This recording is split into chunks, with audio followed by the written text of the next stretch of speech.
most of the issues that come up, as the peace building officer, I have to ask the community, the elders, or the youth, this is the issue. How do you want us to address this issue? But the bottom line, as government, as community, or as anyone, this is what we want. We want peace.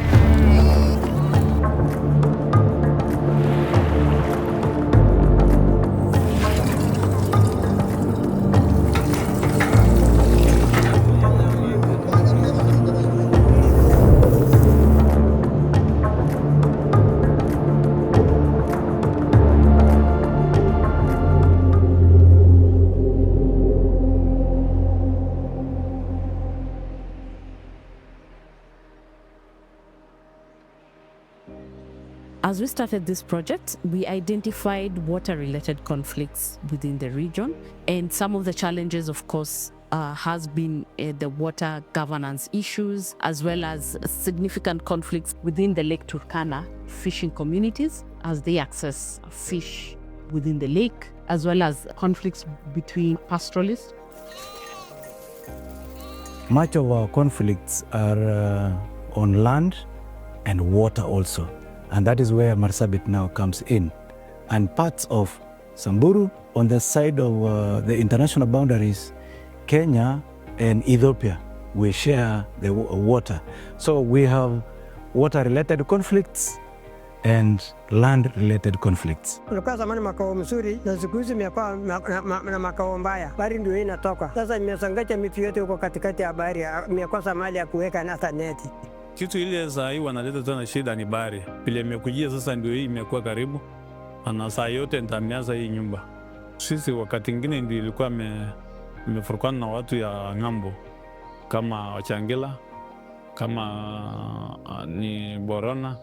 Here we have been having several challenges in terms of issues to do with resource sharing, in terms of fishing and also pasture. The community from the Ethiopian side, Dasanach, and the Dasanach from the Marsabit side, and Turkanas here, they have been using this lake for fishing, for economic purposes, but issues to do with fishing nets, theft, equipments being stolen, and sometimes violent conflict as emanated in this lake.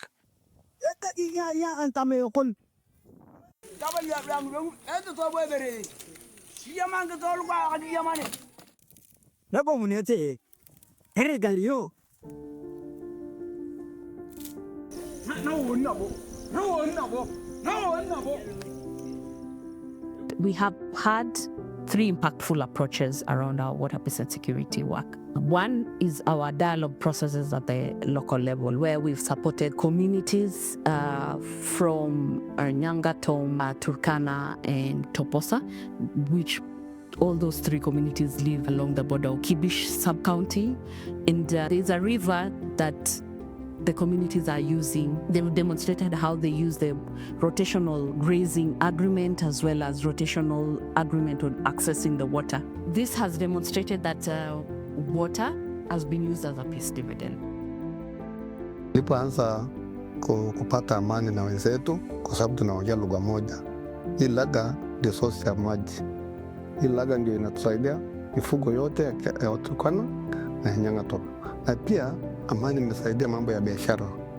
Na pia imeendelea mambo ya devolution, pia imechangia sana kwa sababu pale kwa town inapata market, inapata sale yard, watoto wanajumuika pamoja kusoma, Nyanga Top na Turkana. What has worked most, it is the community-led approach. We have realized that if you give the community their platform, just give them the concept and let them now run it. You see, I think that is what has worked most in Kibish. Arangas ku agalo rongo ignoto ringa tunga. Anyara otonga tunga ulu luangwai kana. To tiaga tamare ato nane toanye ni ratana mara te ratana. Kala kana toanye ni tamare beregi ni ayo. Ni ang akura wana. We ngna ni ayo. Otere eto na mare wani ay kuruburi ang gipi. Atuburi na tunga karno. We ngna yigi ni ayo kwan. Atamata nga gipi api. Erno kurupuri.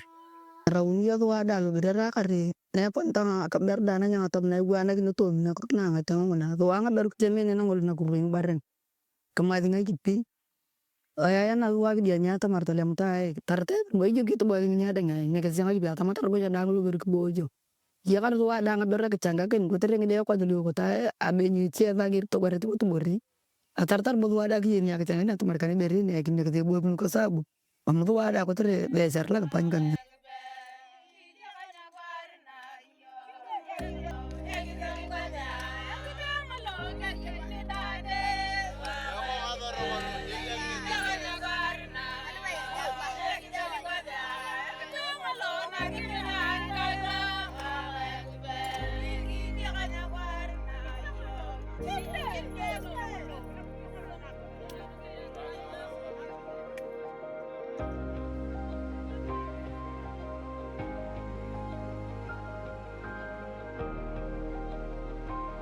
The second impactful approach that we've seen that is working very well is between the water and the peace building directorates. We've had coordination meeting and work plan development. The policymakers at the county level are able to understand each other and know what other roles the other partner is doing.